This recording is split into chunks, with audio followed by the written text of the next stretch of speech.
Hello, lovely friends, lovely book lovers. How are you all doing today? I hope you are well. I hope you're happy. I hope you're warm and cozy. I've got such a lovely little run of books to share with you today. Very, very eclectic. Again, it's a real mixed bag. One of which I haven't properly read yet, but I'm just going to briefly mention, and it's by Fran and Jeff Doyle, A Dorsit Christmas. So this was a gift from Alison. Thank you very much, lovely. I dipped into it a little bit on Christmas Day, but I don't know if I'm a bit weird like this. For me, as we go into Boxing Day, I'm kind of done with Christmas. Decorations come down if there are any up. Cards come down. Get on with cleaning, tidying, sorting, getting ready for a new year. Yay! So actually, apart from my little Christmas Day dip in, it's gone back on the shelf. And that's okay. It will come out, I was going to say next year. We're this year, aren't we? It will come out this winter for the coming Christmas. I will get it out on the 1st of December and read just a few pages each day. Get me in the Christmas mode. And it's a really sweet little book of sort of short stories, little bits of history. There are some poems, songs, recipes, photographs, and also engravings and what have you. But what I loved this year when I looked now there's no index, and that's my only criticism. There's no index because I wanted to go straight to the Swanage bits. But I did happen to find, look, it's Swanage Jail. Do you remember when I had my visit to Swanage last end of September?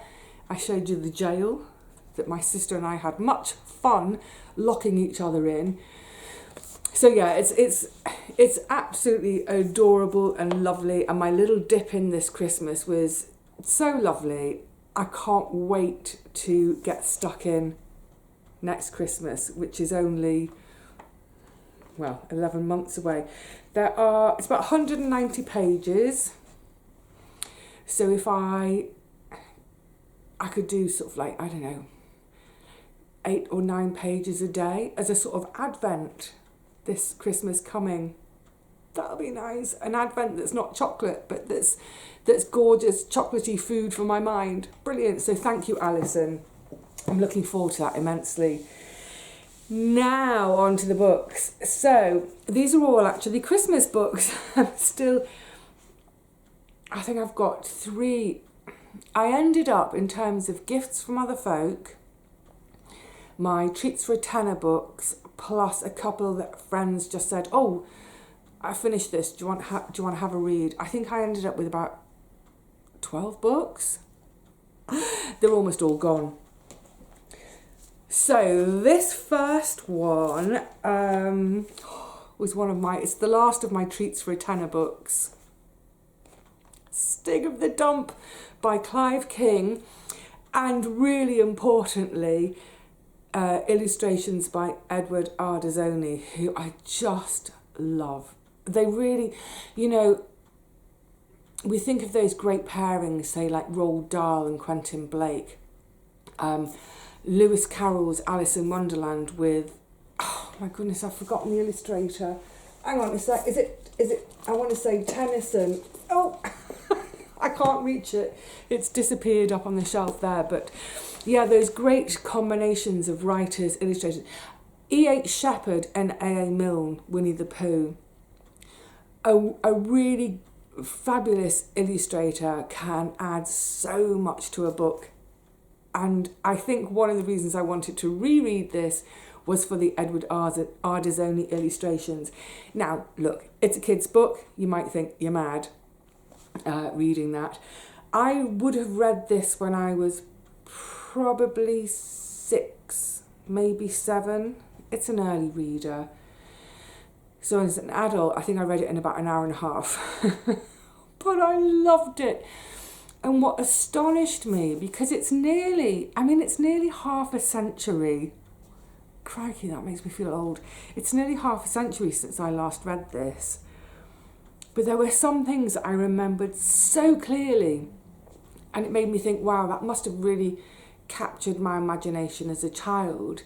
The jam jars laid on their sides, stacked up to make a window. The kids, when they go off to the fancy dress party dressed as a caveman and as a leopard, that had really stuck in my mind. The feeling, and this is one of the things that surprised me rereading this as an adult, the feeling of sadness for Stig, that he's on his own. You know, he doesn't have a family, he doesn't have a tribe, apart from his friend Barney, who comes to visit intermittently. And I remember, reading it now, I was remembering as a kid getting a little bit upset about that. But yeah, what was lovely reading it now is, you know, it was written in 1963, before I was born, but it's all about reusing, repurposing, not throwing things away. Yeah, it's kind of, I wonder if that got into my head somehow as a kid and made me not want to be wasteful. Or put it this way, that was how I was brought up anyway, that this just confirmed that that's the way we should live, of, you know, not throwing things away. What's lovely about this edition, so this is it's a Puffin book, which is this the junior branch of Penguin. At the end, there's this section, extra, extra, and it's great. It's sort of like here we've got pages of interesting facts about the writer, about the illustrator, what was going on in Britain at the time, so some historical references, words, the words that were used, what do those words mean, things like standing stones, the North Downs, Midsummer's Day. So there's all this extra stuff for modern kids. We didn't have this when I had this book as a kid. There's a quiz. How great, how absolutely, bravo Puffin, bravo for all that extra stuff at the end for kids. There's also the first chapter of The Borrowers at the end of this book. So kids can have a little look at that and think, oh, I want to read that book. Yeah, brilliant. I mean, it was a complete punt for me to buy it. It's like, I still think now, like, why did I buy that? 50p, I mean, come on.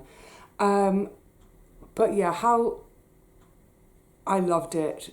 For that hour and a half, 2 hours or so that it took me to read it, I was 6 years old again. I was back at school with my best friend, Kath Nelson. You know, playtime was us two going out into the playground, playing horses, galloping, pretending to gallop. Or if it was raining, sneaking into the library. More of that, because this prompted all sorts of memories, which I'll talk about in a chatty video. But yeah, just the 6-year-old me playing in the brass band, being best friends with Kath Nelson, being in gymnastics club. Just, yeah, it was a lovely, it threw me back to my own innocence, and that's glorious, isn't it? That's absolutely glorious. So obviously I'm going to recommend Stig of the Dump to adults and children alike. But I think what I'm particularly impressed with is this whole section at the back that Puffin have put in to really engage kids, not just with the story and the illustrations, but to think about all sorts of other things as well. I thought it was brilliant. Bravo. Loved it. So having, excuse me a second.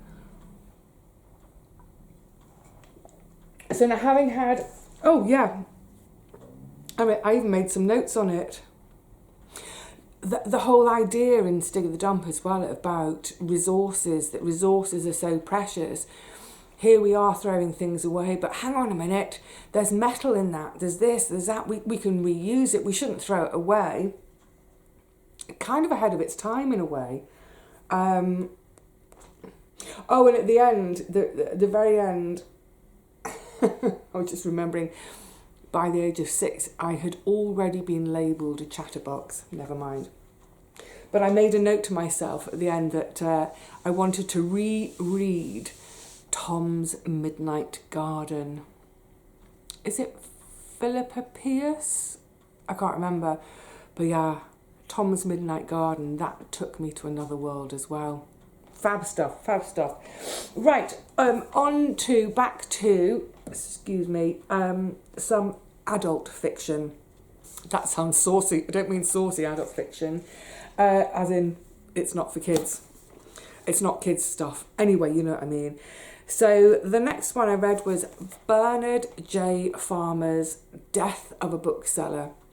Another one in this fantastic collection of British Library crime classics. There we go.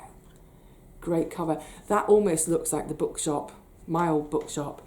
I do have issues with their printer / binder. I actually looked it up in the front. Who's been printing for you? Because this kind of binding, it's called blind binding, but I don't know if you can quite make that out at the bottom. Can you? Oh, can you see there? It's falling apart at the bottom after one read. This was an unread book. You could tell. Anyway, never mind. Death of a Bookseller, crime book. Such fun. I loved it. I think these crime books that I've been reading, and they tend to be like a couple of them over winter as a complete diversion from what I normally read. I normally read stuff that's kind of a bit more serious. I don't mean that in a judgmental way. It's, you know, really enjoying them. They are page turners. Yeah, brilliant. But what I particularly enjoyed about this was it's my old world. It's the world of booksellers, bookshops, book runners. A book runner is someone who, they don't have a shop of their own, but they go about and they'll tramp for miles on end. They'll go about hunting out books which are worth something but have been priced too cheaply. They'll buy it and then they'll try and sell it on to a book dealer or a bookseller who's got a bookshop. So it's that whole world of, yeah, like I said, bookshops, booksellers, book runners. And immediately, I knew that world. I know that world. I was immediately immersed in this book and loving it. I did wonder, and I thought this when I had read and thoroughly enjoyed the Sean Bithell books of Confessions of a Bookseller. Does this translate to readers who have no experience of being a bookseller or a book dealer? Well, I think it would, because I think if you're a reader, you do have that familiarity with bookshops and booksellers and maybe price haggling, especially if you buy second-hand books a lot. So I think it does translate. I think a non-book dealer reader would still enjoy it. I think, though, if you've been in the trade, you'll particularly enjoy it. It's set in London. So again, for me, that gives me that lovely, cosy familiarity. I know the streets they're walking down. I can picture them. There are two shops mentioned in this book, both up sort of Notting Hill way, which was a stone's throw from where my shop was in South Kensington. And one of them, it's quite, the owners, I'm not going to give anything away, but the owners of that place, two brothers, are really under suspicion. And I was a bit like, eek, because I thought I recognised the shop he's talking about. I was thinking, this is verging on slanderous. I mean, he's kind of almost pointing the finger at, we know that shop. It's an instantly recognisable shop. I know where he is. He shouldn't do that. And then I suddenly remembered, oh, it's okay. This book was written in 1956, I think. Mid-50s, let's say mid-50s. 1956. And the two businesses I'm thinking of started in the 70s. But that also says in a way how vivid his writing is, that I almost thought I knew who he was talking about. So he draws a wonderful picture of that kind of world, that world of book selling, but also that world of London at the time. We really get a sense of those streets at night, those shops full of, you know, the shelves piled high, dinky little corners where the book dealer is sitting at his desk doing his thing. It's very evocative. And in terms of the actual crime, the whodunit, it had me on tenterhooks right to the end. I got it completely wrong. Too many red herrings, but they're good red herrings. Oh, and the other thing that kind of made me chuckle to myself is, how to put it without giving anything away. One of the book runner who cops it right at the beginning, that doesn't give anything away. You know it's a crime book. You know someone gets murdered. So yeah, the guy who gets murdered, he's got his own secret code that he writes into books of how much both that he's paid for the book and that he wants to sell it for. And he's got that written in a secret code. And I was laughing because I also used a secret code when I was a bookseller that I still use today. So here we are, you know, I don't mean in terms of my books, but if ever I want to write down a number and I don't necessarily want to give it away to someone else, I don't know, a phone number, a PIN number, you know, the bank card PIN number, or an account number, whatever it is, if I write a number down that I don't necessarily want someone else to be able to read that number, understand it, I write it in my bookseller code. I still use all these years. I mean, I've been out of the book trade since 2009, so 15 years later I still use my book dealer code if I want to write down numbers for no one else to know what they're about. So yeah, it's like all these British Library, can't get my mouth around it, Brit Library Crime Classics series. They're fun, you know, they're gentle. There's nothing graphic or horrible about any of them. They're very much of their time. We get a lovely period feel from them. Page turner, definitely a page turner. A fun, light read for a winter's night when you're freezing cold and it's 10 o'clock in the evening and you're too cold to do any more work, so you think, stuff it, I'm going to jump on the sofa, grab me quilt around me, put the reading light on and just snuggle down with a whodunit. Great stuff. And finally, a Christmas present. I have Martin and Michelle to thank for this one.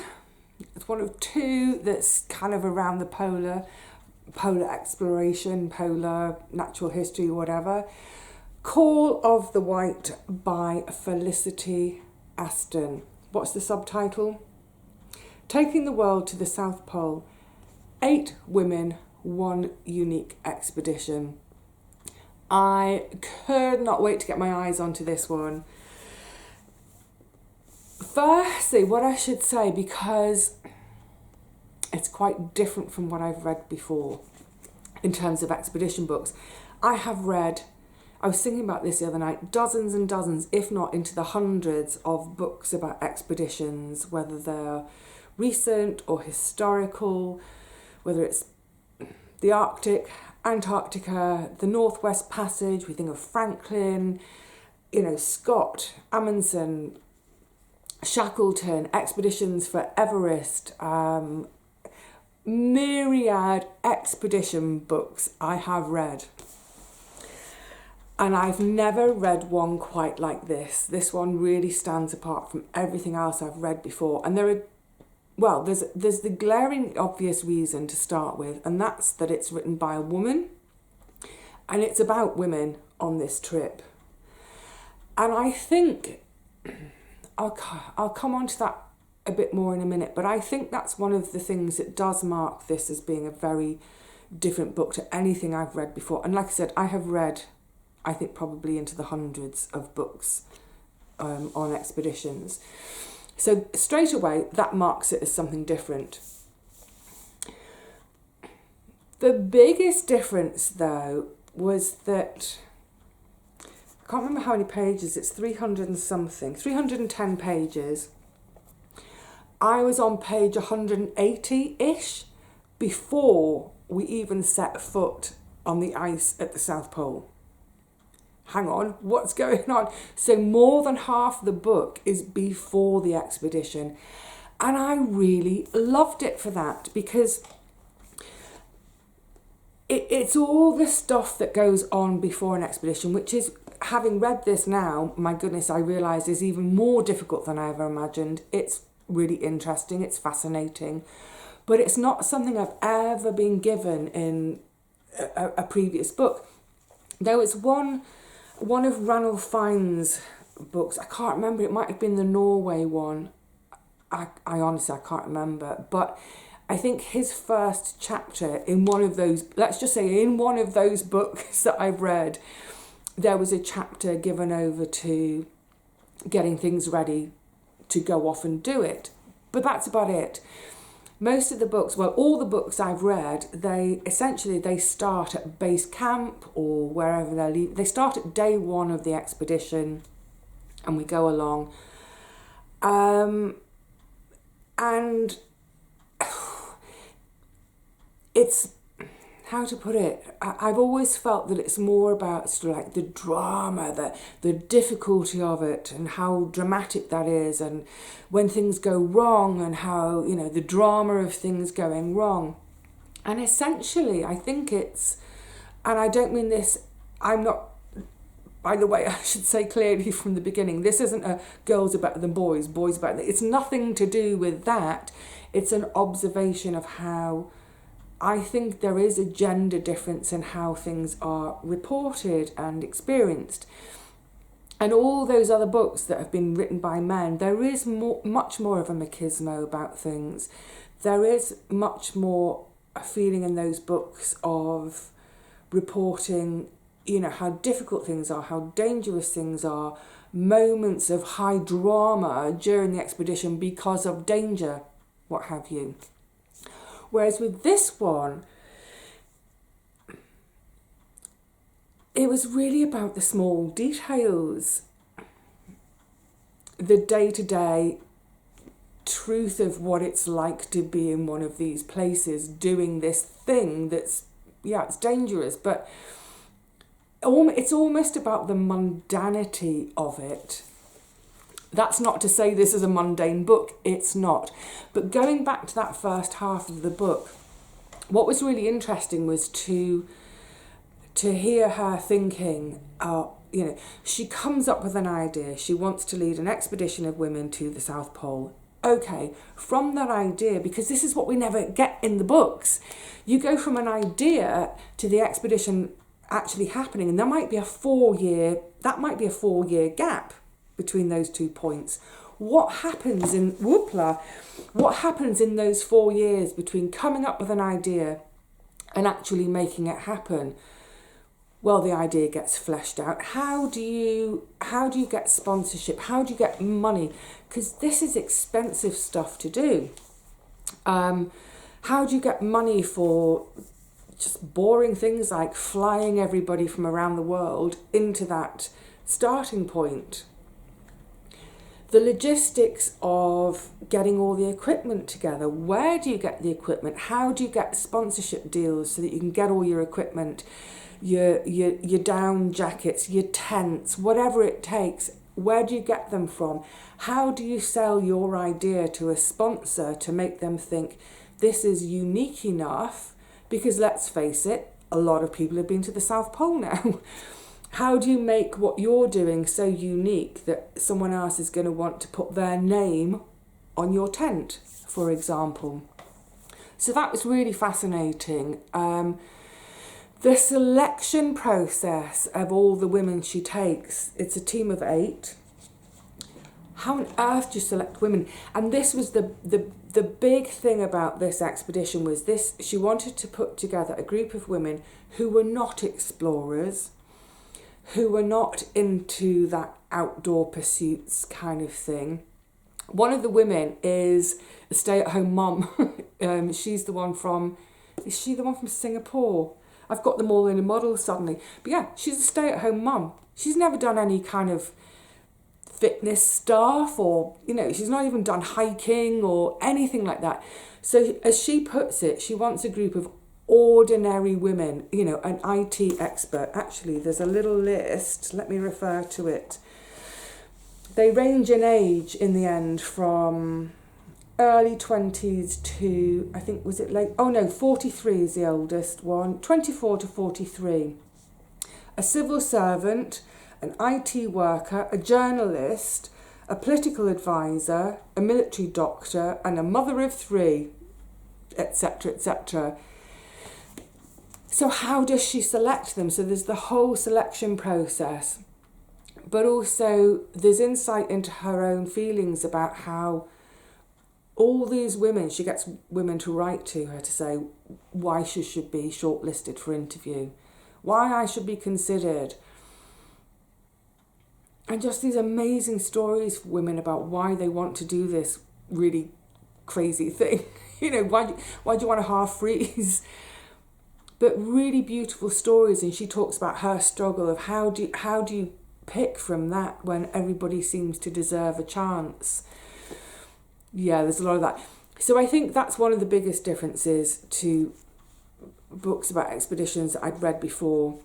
This one goes much, much more into feelings. And I know that immediately sounds dreadful, doesn't it? Oh God, it's a book written by a woman. It's all touchy-feely, all my feelings, my feelings. I don't mean it in that way at all. It's not feelings as in, it's just, you know, voicing concerns, voicing worries, voicing joy, voicing excitement.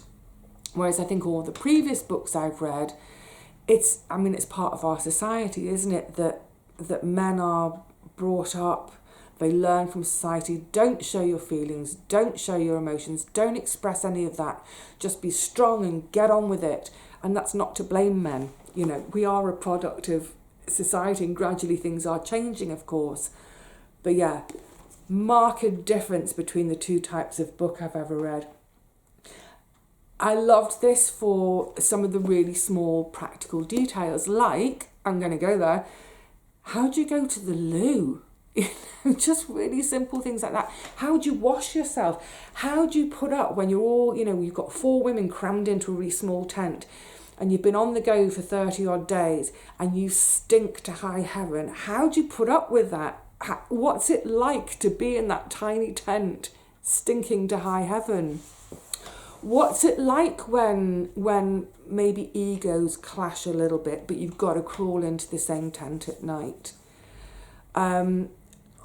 For instance, one of the women, also I should have said, sorry, the women are selected from the Commonwealth. So Cyprus, India, Brunei, Jamaica, Ghana. So it's a really wonderfully eclectic mix of women.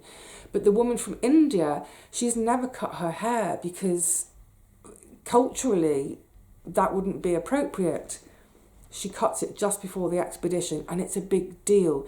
And it's something I'd never thought about. The fact that if you're wearing a close-fitting hat every day under other layers, that slight bit of rub as you're moving, you do that for 2 months, live in a hat for 2 months, your hair is going to mat. You're going to have to shave your head when you get finished with the expedition because it will be so matted together. So she cuts her hair off before the expedition starts, and it's a big moment and it's a big deal and it's beautiful. But yeah, just little details like that I'd never thought about. And now that I think back of the women I have kind of read about or seen about doing expeditions, yeah, they've all got short hair. Of course you would. You'd be crazy to have long hair. Keep your long hair for the expedition, shave it off when you get home. I loved all those small details of the day-to-day living of day on day on day on day on day on this, you know, trudging on your skis, trudging. And like I said, it's the mundanity of life, but it's not mundane as a story to follow. It was, yeah. utterly inspiring. I got to the end and I had that kind of like, oh, my eyes were pricking, not, you know, just that feeling of yes, yes, yes. But I also loved, and this again, I've not seen this in any of the other books I've previously read, what does it feel like a few days afterwards? We get that kind of, you know, we have all these books where we summit Everest. You know, we as the armchair climber, we summit Everest with that person. But what does it feel like a few days later? What does it feel like a year later? You know, one of the points of this expedition was to, I mean, there was all sorts, you know, it was Commonwealth, it was about promoting women being able to achieve what have you. So there are lots of talks afterwards, you know, the kind of the corporate world, what have you. But how did they feel? They've had this amazing achievement. They've been this tight team, and then they disperse all over the world again and get on with whatever their life was before. What's the fallout from this? You know, the emotional fallout. And I don't mean fallout in a bad way. I just mean, what's it like to have had that happening? Yeah. To have achieved such an amazing thing. How does it change a person? So let me quickly, I'm just going to have a quick look at my notes. I don't want to forget anything. That's kind of pretty much it, isn't it? It's, yeah, I loved it. I really, really loved it. I think if you've never read anything on this sort of thing before, you know, a polar expedition, I think this would be a great place to start, because it gives you so much background before you even get there about what goes on. But there's a real lovely, it's a very personal book. And I think that's another thing that makes it stand out from previous books I've read. I felt her, Felicity Aston, her voice. Yeah, I could see it all. I could picture it all so vividly because of all those little personal touches she puts all the way through, you know, including things like how do you go to the loo. But these are the things I've always wanted to know. You know, all these books I've read over the years, I do think about things like that. I think, you know, but what if the person you're sharing a tent with really snores and you can't get to sleep? You can't, it's not like you can nip out of the tent and go and have 5 minutes to yourself. It's blasting, freezing air. What's it like to share with a snorer? What happens to you night after night of no sleep? How do you go to the loo? How do you have a wash? What's the food like? What are you eating? How are you carrying all that food? Brilliant, brilliant, brilliant, brilliant. Loved it. Highly, highly recommend it. But that's it. I suddenly feel really chilly. Or is it because I'm talking about the Antarctic? That's it for today. I've got my next couple lined up to tell you about. Oh my goodness, it's going to be a real change of tone for the next one.